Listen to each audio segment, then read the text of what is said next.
యేసుక్రీస్తు వారి యొద్దకు వచ్చి మనం ఏమి నేర్చుకోవాలి?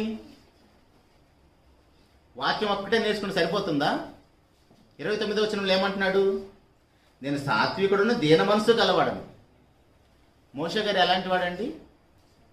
దేవుని ఇల్లంతట్లో మిక్కిలి సాత్వికుడు.